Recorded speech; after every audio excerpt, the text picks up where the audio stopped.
Okay, this is a quick first impressions video for 3 sets of earphones. I got music on my right, I got frequency graphs on my left, and I got the earphones in the middle. The first one is the Nightjar Acoustics Symphonium Audio Meteor. This is a company that is run or partly run by a username or a person online by the name of Toranku. That's what I know him as. This is a company that he's a part of. And that's the set right there. I'll talk about that in a second. This is the second set. This is the ARE Audio Neon Pro. This is a 10 balanced temperature set. I believe they're all Sonians, and it's got a switch on the back that's just dedicated to pushing up the bass. It doesn't affect the mids. It doesn't affect the treble. I believe it's a 2 to 3 dB boost in the bass. I've measured both of those. It's a stunner if you like the old BGVP DM6 where it was crystal clear and you could see all the drivers. This is kind of like that. Definite eye candy. Sounds very nice as well. Next set is the Unique Melody Maven Pro. This is a 12 driver set. It has 10 balanced armatures and 2 EST. Beautifully presented. It's in a very nice shell. Depends on your taste. I think it looks quite nice. And those are the 3 sets. Let's start with the first set and go ahead and take a look at the frequency graph. This is the Symphonium Audio Meteor. It has a sub bass over mid bass. It's got a very nice glide. It comes into the mids. It's got a ear gain that's kind of subtle, and it peaks at around 2.8. So it's got a relatively normal, slightly polite gain region.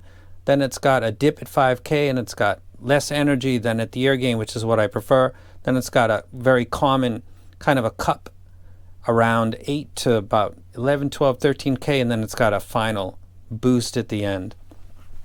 The set comes with some literature from Nightjar, owner's card with a number on the back of it. It comes with a nice case. I think it looks nice. And you got your owner's card inside here. It's got a nice like little canvas bag, and it comes in a case like this. This is a 4.4 cable. I'm sure if you want to look online, you can get a closer look. When I do my full review, I'll take a much closer look at it. It fits really good. My listening impressions were done on another cable. It's the one that came with a second set of Truth Ear Zero that I bought because I wanted to open it up, and I also wanted that cable because I love it. It's perfect. It's simple. It's like the old 64 audio. So that's the cable that I used to listen to this. First impressions on this set. It's got great detail for a set that's got elevated bass, and I've also got the Helios and the Triton, which are here and here respectively. The Helios, the first time that I got it, I thought it was tough to drive. It didn't really have that much mid bass. Just before I let it go and pass it on to somebody else, I really started to get into it a lot, and I really wanted to get it back. And this is a loaner from Elise Audio, so shout out to them. I appreciate it very much. Toranku and company, all of these sets sound really nice. They're not redundant. They're not retuning the same thing. They're all giving a slightly different presentation. I think that the way that the Meteor treats vocals with a library like mine is actually very nice. It sounds like it's got proper energy. It's not overemphasizing the harmonics. It's got a late boost that some sets don't do well. The Stellaris, a planar, no. The Gaia, the BAs didn't do what this is doing, which is giving me the intensity without the fatigue.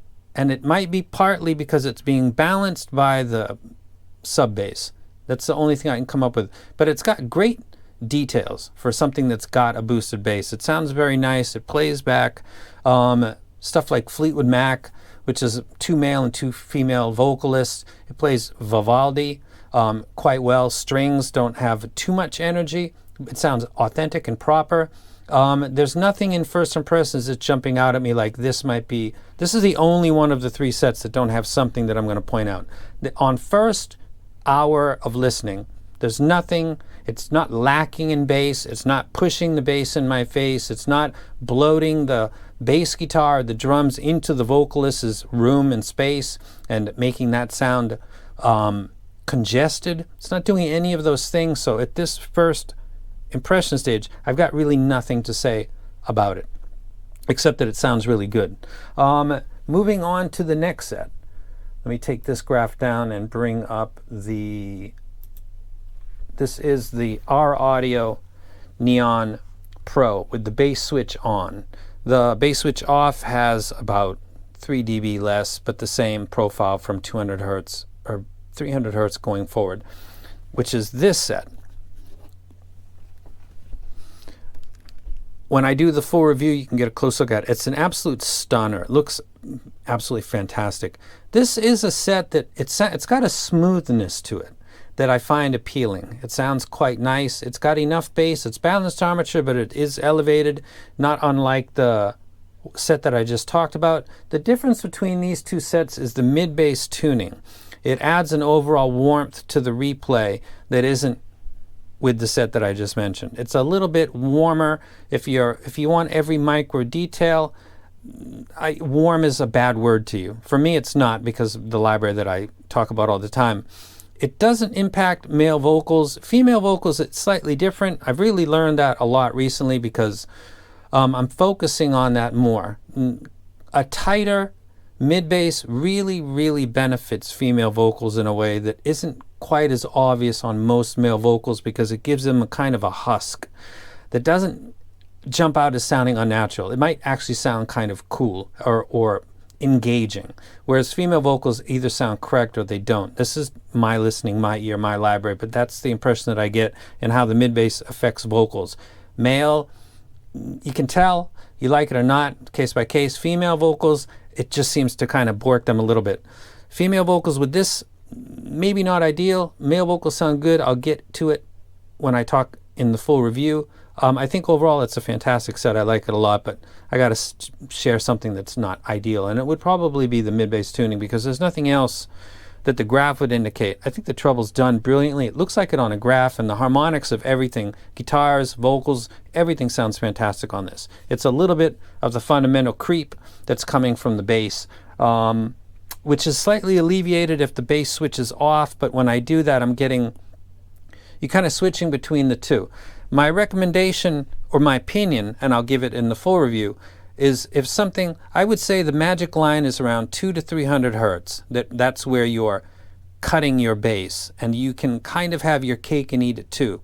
Again, all reviewers are giving opinions. That's basically my opinion. I think this little energetic, little bit warm. Good set though, and absolutely a stunner in the looks department. The final set is the Unique Melody Maven Pro. Let me go ahead and throw that up on a graph. So I'll put this one down, and we'll look at this. This has a bass that's running all the way to the gain. It's kind of similar to the ARE Audio, but it's got even more mid-bass presence, and then it's got upper mids that's kind of subdued, and then it's got an atypical cut at around the 4K, 6K range, which is not something that you see commonly. And what that does is it's putting a lot of the highest point on the frequency response graph is literally 100 hertz until you get to 6 kilohertz. And it sounds like a set that's tuned like that would. It is not ideal for bass guitars. It is not ideal for a library that is dominated by a lot of rhythm instruments that are pinning it down. If you're a bassist or if you're a drummer, if you don't want vocals to be impeded, and as I just mentioned with the ARE Audio, that warmth, this set does that more than the ARE Audio. I'll go ahead and say that between the Unique Melody Maven Pro and a company that you've never heard of, ARE Audio, maybe, this would be the better set actually. They tuned the treble better, and though it's got some warmth to it, the excellent tuning of the treble kind of it gives you something awesome, and you might not be bothered by the warmth of the replay. This gives you the warmth, the Unique Melody, and it also gives you a subdued treble, so your psychoacoustic, the focus of your brain is constantly being taken to mid-bass area. The push-up on vocals, the pronounced boost of bass guitars or drums are they're ever present in your mind, whatever you're listening to, whether it's Fleetwood Mac, whether it's Massive Attack. Stuff like trip hop is definitely going to get in the way. That's first impressions on this set. Unique Melody, the Mest Mark II, the original Mest, some of theirs are just, they make beasts. The presentation on this, I'll talk about it in the full video. it comes with a beautiful white case, and it's really nice. The tuning, not quite my thing. Our audio, brilliant treble, very, very nice. A little bit too much mid bass. It's not a problem. I got to pick out something, so that's what I would pick on. But I will talk about this in complete in the video that's dedicated to it. And then finally, the Meteor. I honestly can't think of something that's jumping out at me on first listen. I guess the thing I could say is that this, I can't even say that this costs $600, and that's a problem because these cost more than that. So this is the cheapest set that I'm showing to you today. It's built well. It sounds really good. There's nothing jumping out at me. The bass is in the position that he's supposed to be. The drummers are as well, and they're not getting in the way of vocals, and vocal harmonics are not overly emphasized. That late boost is something that gets on me, but it's either the quality of the balanced armatures, they're tubeless, I'm not sure what the tech is inside, but it's not giving me that fatigue factor that's going on. Toranku, as I close, is a person that I believe was really close, or is close to Critical. There's a lot of people in Singapore, Malaysia, and they're very big in the hobby. I think a lot of people associate where I'm living now in Japan as like this mecca. The truth is that the portable audio hobby really kind of was born where they live, and they're really getting their footprint in the hobby now more than ever. You guys are all familiar with Critical now because his channel has grown fast. He's got a lot of fans. Everybody knows who he is. A long time ago, not so long time ago, he was one of the only people that had one of these.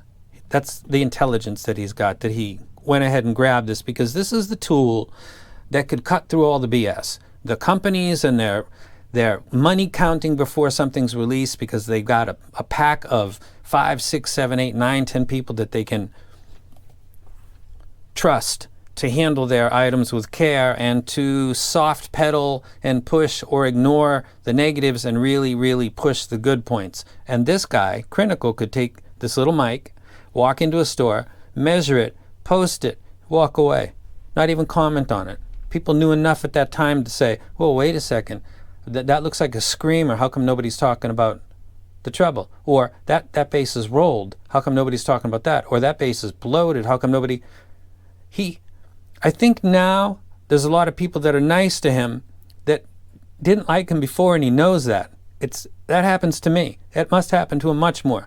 I want to keep my foot on people's neck. He must be much kinder than me, because he could just crush him if he wanted. But this guy that's putting in the work for the Meteor is a close friend of his, and him and some other people. I'm one of those other people. Critical's one of those other people, and there's others as well that are improving the hobby. Mr. Teo, by finding these gems and making them available and hand checking them before they're sent out, is a benefit to the hobby. It's better than what was done 5 years ago. Unique Melody is a relic of the old style, and unironically, it's the least impressive of the three. So I'm going to leave it at that for now, and I'm sure they're not going to be pleased, but wait, because I'm going to do a full video. And I'm out.